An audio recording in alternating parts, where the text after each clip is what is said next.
In this video, I'm going to be comparing 4 different golf watches. So we're going to be comparing the Garmin Approach S60 to the Fenix 5, the Apple Watch, and also the Vivoactive 3. And we're going to be talking about which one is going to be best to pick up. So what we're going to be covering in this video are what the Apple Watch does, the Garmin S60 added features, the Fenix 5 added features, which one's going to be best for you, and also the best place to pick them up. So I will just mention our gear giveaway. If you want to enter in, all you have to do is subscribe to the channel, like this video, comment giveaway down below. Do those 3 things and you'll be automatically entered. Okay, so let's start with the Apple Watch. And this is a regular smartwatch that can download third-party apps for using as a golf GPS. We've never considered recommending an app over recent years just because they haven't always been the best, right? They've kind of been a little bit slow and kind of clunky to use. That definitely has changed over the last few years with the apps getting better and also the smartwatches themselves getting better. Our favorite app for kind of simple basic features, so like distance to the front, center, and back of the green, is called Hole 19. And then if you want a bit more information like fairways in regulation, greens in regulation, that kind of thing, we'd recommend an app called 18 Birdies. So you can use the watch just for an everyday watch. There's additional non-golf related features on it, different apps, that kind of thing. But you can also download like third-party apps. There's actually quite a few different ones. They're going to be free, right? So you can pretty much just download them and see what one you like best. There's different apps for different situations, whether it's playing with friends, that kind of thing, or competition, that.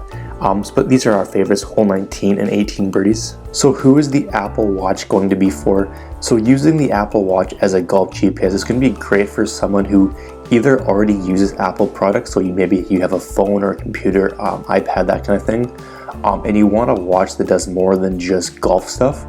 So if that's going to be you, this could be a good option.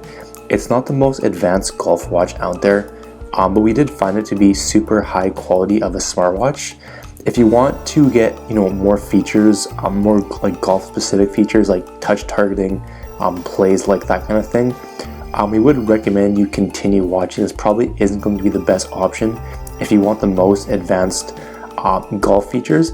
But if you do want a high quality watch that does more than golf stuff and you do already have Apple products, this could be a great option for you. Okay, so let's jump over to the Garmin Vivoactive 3. And this is a relatively affordable multi-sport watch that comes with a bunch of different sports apps. There's like running, cycling, swimming, and golf as well. It's going to give you the distance to the front, center, and back of the green, as well as the distance to hazards and doglegs. So it'll pretty much give you kind of the basic features that you'd want on the golf course. It has the data for over 40,000 worldwide courses. It's going to show you how far your shot was and also give you the distance to any point on the green, which is kind of useful as well. Just being able to really dial in your distance control, this is really going to help for that. Okay, so who is the Vivoactive for? If you're someone who wants a multi-sport watch, but you don't want to spend a fortune, this could be a great one for you. It's probably our second favorite golf watch on this list because it is much cheaper than the Apple Watch and it's lighter and more compact than the Fenix 5. It's still not the most advanced golf watch, but it does offer all of the basic features you'd want, as well as some more advanced ones that a lot of the kind of entry-level golf watches that are kind of around the same price don't have, like PinPointer view, green view, that kind of thing. The PinPointer view basically is going to give you, it's going to basically help you figure out where exactly the green is if you don't have a clear shot. So if you're like behind trees, that kind of thing, if you can't see the green, it'll help you kind of figure out where exactly it is. And also green view is going to basically just show you the green and is going to basically rotate as you move to like different sides of the green. So it'll give you the actual shape of the green as you're looking at it. So that's pretty cool. Let's jump over to the Garmin Fenix 5. So this is a pretty, it's much more of an advanced version of the Vivoactive 3, but it's pretty much the same in terms of a golf watch. The golf features are essentially identical, and the difference between the two is the non-golf features. So the Fenix 5 is heavier and more of a heavy-duty watch, and it's going to be designed for like outdoor activities that could be tough on the watch, maybe like hiking, climbing, that kind of thing.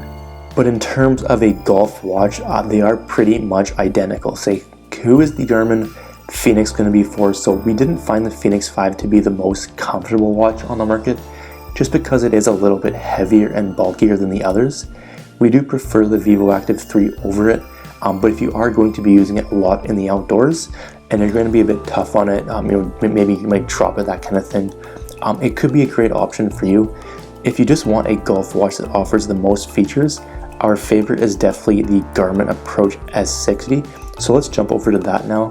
So the Garmin S60 is an advanced golf watch that's designed, for golf specifically and not like 15 other sports like the others. I found the S60 to be the easiest one to use just because it doesn't have a bunch of additional features like the others. It comes loaded with over 40,000 worldwide courses, and then it's going to tell you the distance to any point on the hole. So that's kind of one of the main differences. The other ones are pretty much just going to show you pretty much the distance to any point on the green, but this one will actually show you the point to anything on the hole. So it could be different hazards, different layup spots, that kind of thing. You can pretty much just point to the app, touch the watch, and then it'll give you the distance to that point. So that's definitely a cool feature.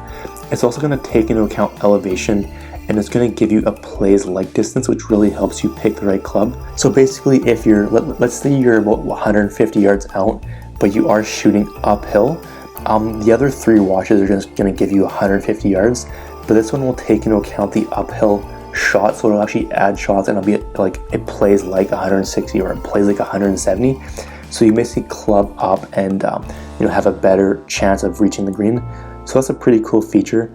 But who is the S60 going to be for? So in our opinion, this is one of the best golf watches on the market and would highly recommend it. If you want like an everyday watch or one to use for multiple sports, this probably isn't going to be the one for you. If you just want like to use it for golf and you want the most golf features possible, this is going to be a great option for you. We found it to be the fastest of the four watches, and it also seemed to be the most accurate. The other ones were fairly good, generally within about 5 yards generally. This one is not like a whole lot better, but it is slightly more accurate and slightly faster as well, which is great. So let's just cover the pros and cons of these devices. So pros: knowing the distance to the front, center, and back of the green is going to really help you hit more greens in regulation, and then having an average distance on how far you hit each club is going to help you a lot with distance control, right? So before I actually got a watch like this, I was always kind of guessing at how far the green was for one, and then how far I actually hit each of my clubs. So with this, you're really going to know for sure, and you're going to avoid hitting it long, hitting it short if you find yourself doing that often. This will for sure help with that. Cons: they aren't the cheapest watches on the market, so there are cheaper ones, but they generally aren't going to do as much as these ones, the cheaper ones that is. A laser rangefinder is going to be a bit more accurate, and then I'm not the biggest fan of wearing watches while I'm golfing. I just don't find them to be that comfortable, so what I end up doing is actually attach it to my bag and use that instead of my wrist, and it works completely fine with that. Frequently asked questions: so can the Vivoactive 3 face be digital? Yes, it can. Can you play music through them? You can control the music being played on your phone with the Vivoactive 3, but you can't actually play music through them. Do you need to connect it to a phone GPS in order for it to work? No, you don't. They are a standalone device. They have the GPS data already pre-programmed in, so you don't need to connect it to a phone or anything like that. So are these devices worth it, and which one would I recommend? Overall, all four of these watches are good devices, but if we had to decide, we'd go with two of them. If you don't want to spend a fortune and you plan on using the watch for other sports and also maybe like going out, for dinner, that kind of thing, we would recommend the Garmin Vivoactive 3. If you just want a golf watch that offers the most features possible, we definitely recommend the Garmin Approach S60. But if you would like to see more images or reviews of any of the mentioned products, or you want to get any of them for the lowest price available, click the link in the description down below. At the time of the video, that was the best place I could find it, so you can go ahead and check out the current price if you want. And if you have any questions, leave a comment down below. I'll get back to you as soon as I can. And that's going to be it for the video. Hope you enjoyed, and we'll see you in the next one.